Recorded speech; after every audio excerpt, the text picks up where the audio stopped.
নমস্কাৰ বন্ধুসকল, মানসিক ফুড ডায়েৰী এণ্ড ব্লগলৈ আপোনালোক সকলোকে স্বাগতম জনাইছোঁ। আশা কৰোঁ আপোনালোক সকলোৱে ভালে আছে। আৰু আজি লৈ আহিছোঁ আলুৰ এটা ভুজিয়া ৰেচিপি। এয়া বনাবলৈ তেনেই সহজ আৰু খাবলৈ খুবেই টেষ্টি। এয়া আপোনালোকে চাহ বা ভাতৰ লগত পৰিৱেশন কৰিব পাৰে।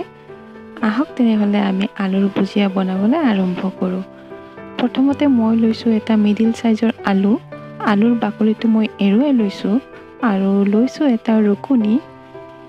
আৰু এনেদৰে আলুখিনি মই ৰুকনিৰ সহায়ত ৰুকি ল'ম। আলুখিনি ৰুকোতে আলুৰ এটা ছাইডহে মই প্ৰেছ কৰিছোঁ যাতে আলুখিনি দীঘলীয়া দীঘলীয়া হয়, অৰ্থাৎ ভুজিয়াৰ দৰে চাইজৰ হয়। আৰু এনেদৰে গোটেইটো আলু মই ৰুকি ল'ম।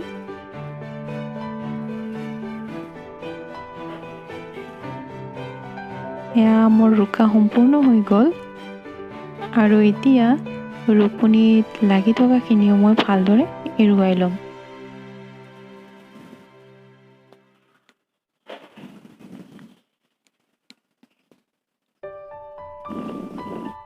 এইখিনি মোৰ ৰুকি লোৱা আলু ভাগ। আৰু এতিয়া এইখিনি ভালদৰে ধুই ল'ম।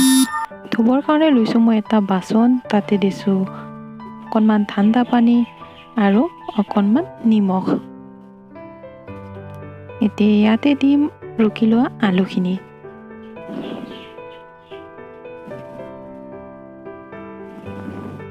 এইখিনি এতিয়া হাতেৰে ভালদৰে মোহাৰি মোহাৰি ধুই থাকিব লাগিব।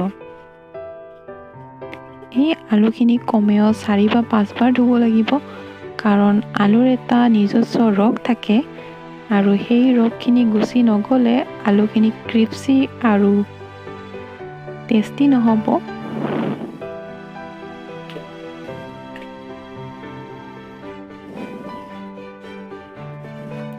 এইখিনি আমি তেতিয়ালৈকে ধুম যেতিয়ালৈকে আলুৰ ৰসখিনি সম্পূৰ্ণকৈ গুচি নাযায়।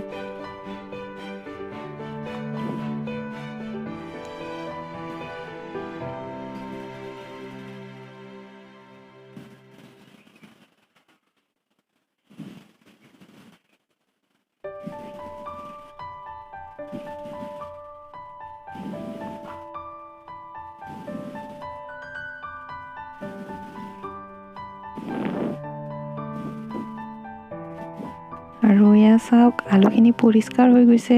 এতিয়া ইয়াত আলুৰ ৰস নাই। এইখিনি আমি এতিয়া আলুৰ ভুজিয়া বনাব পাৰোঁ। আৰু এতিয়া মই ইয়াতে এড কৰিম অকণমান নিমখ আৰু লগতে দিম অকণমান হালধি। আপোনালোকে বিচাৰিলে ইয়াতে ৰেড চিলি পাউডাৰ এড কৰিব পাৰে, কিন্তু মই দিয়া নাই। আৰু এতিয়া হাতেৰে ভালদৰে মিহলাই ল'ম। এইখিনি মিহলি কৰাৰ পিছত এখন কেৰাহীত ৰিফাইন অইল গৰম কৰি আলুখিনি দি দিম।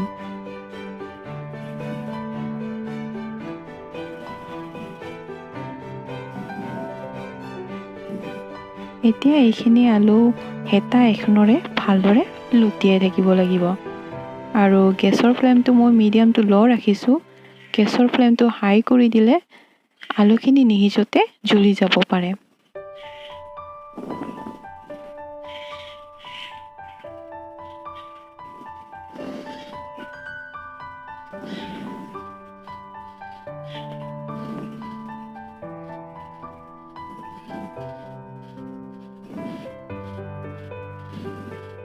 এইখিনি মাজে মাজে হেতা এখনেৰে লুটিয়াই থাকিব লাগিব, যাতে আলুখিনি সকলো পিনে ভালদৰে সিজি যায়।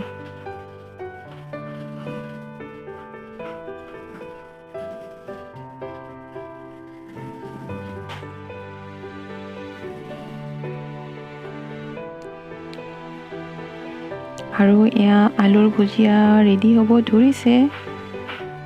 আপোনালোকে দেখিছে আলুখিনি ছেপাৰেট হ'ব লাগিছে আৰু ভুজিয়াটোৰ চাইজৰ দৰে হ'ব লাগিছে। এইখিনি হওঁতে আৰু অকণমান সময় লাগিব।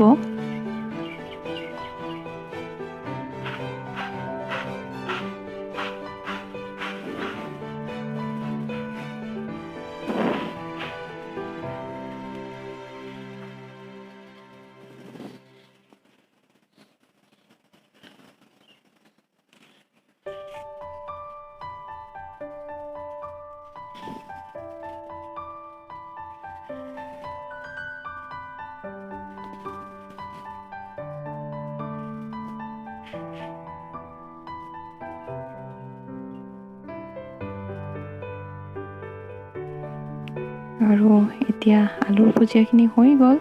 এইখিনি নমোৱাৰ আগতে মই কেৰাহীৰ এটা চুকত অকণমান সময় ৰাখি দিম যাতে তেলখিনি তললৈ সৰি পৰে। আৰু এতিয়া প্লেট এখনত এইখিনি নমাই ল'ম।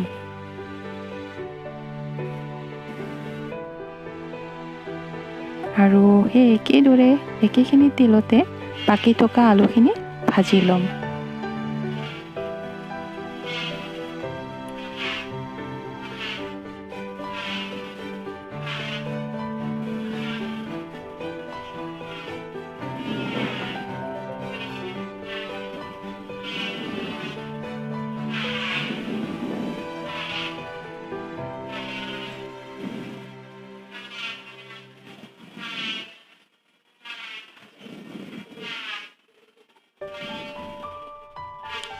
আৰু এয়া আমাৰ আলুৰ ভুজিয়া ৰেডি হৈ গ'ল।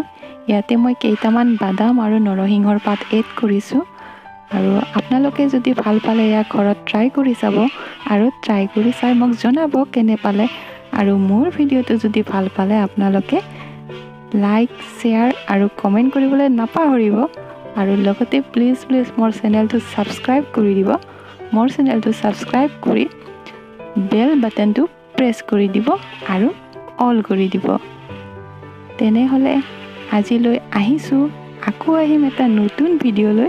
তেতিয়ালৈকে বাই বাই।